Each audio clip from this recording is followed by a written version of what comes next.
Le cristal collectif concerne 7 ingénieurs et techniciens accompagnés de leurs équipes qui travaillent dans 2 infrastructures, la très grande infrastructure de recherche Ecotron et les 5 stations du réseau national des stations d'écologie expérimentale.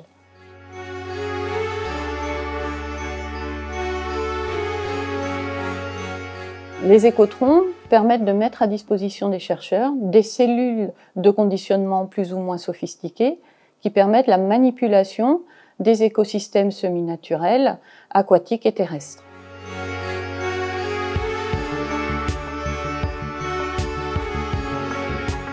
Olivier Ravel travaille à l'Écotron européen de Montpellier. Et Simon Chollet travaille quant à lui à l'Écotron d'Île-de-France, positionné à Nemours.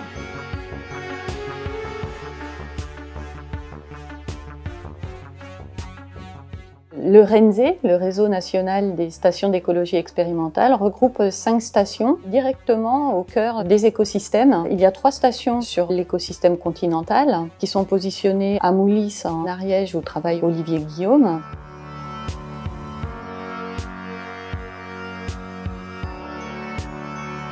Au jardin du Lautaret, à 2000 mètres d'altitude, où travaille Lucie Vigier.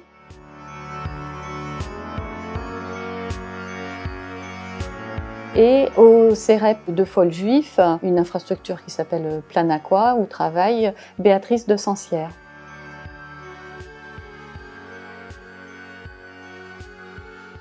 Les 2 autres stations sont dans des écosystèmes complètement différents, en forêt tropicale amazonienne où travaille Élodie Courtois.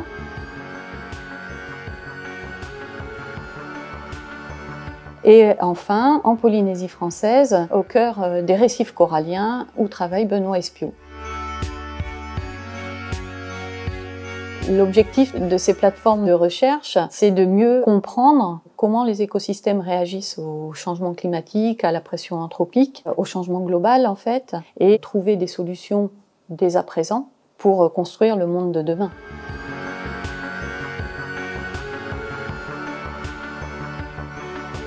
Pour accéder à ces stations de recherche, les chercheurs vont déposer des projets. Ils vont poser leurs questions scientifiques, le montage de leurs protocoles, leurs programmes, qu'on peut travailler sur quelques semaines jusqu'à l'échelle de 2 à 3 ans.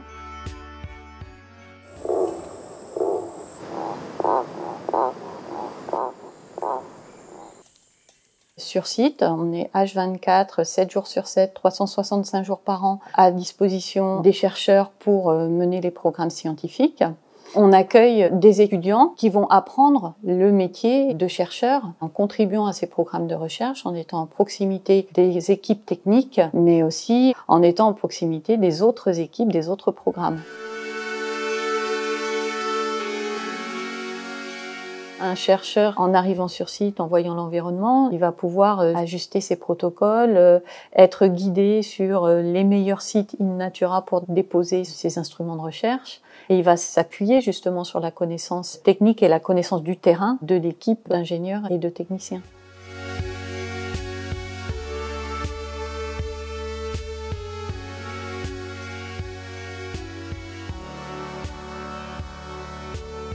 Travailler dans les stations d'écologie expérimentale demande une flexibilité importante. Quand on est sur ces sites isolés, il faut être un peu un géo-trouve-tout. On ne va pas pouvoir aller rentrer au labo tout de suite, on ne va pas pouvoir aller chercher du complément d'instruments dans un magasin en proximité. Donc il va falloir être suffisamment inventif pour pouvoir réparer, installer et obtenir le résultat attendu. Les corps de métier au sein de ces stations sont très diversifiés. On va de compétences de logistique organisationnelle, d'informatique, jusqu'à après, bien sûr, les compétences en biologie moléculaire, des compétences en chimie analytique. Cette ingénierie, en fait, qui est créée dans les stations de recherche et dans les écotrons, ont déjà amené jusqu'à du dépôt de brevets et de la publication sur des méthodes et des installations. L'ensemble de ces stations de recherche rayonnent à la fois au niveau national, européen et international.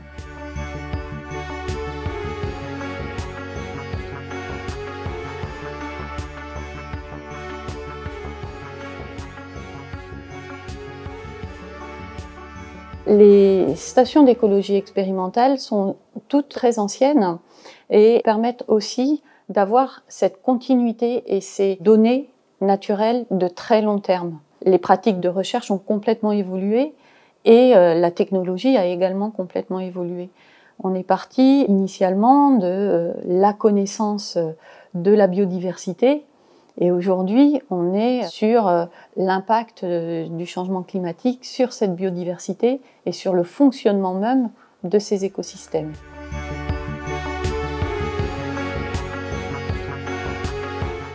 Il faut toujours être prêt à la recherche qui va arriver dans 2 ou 3 ans. Préfigurer les futures installations par l'utilisation de nouveaux modes de communication entre les capteurs.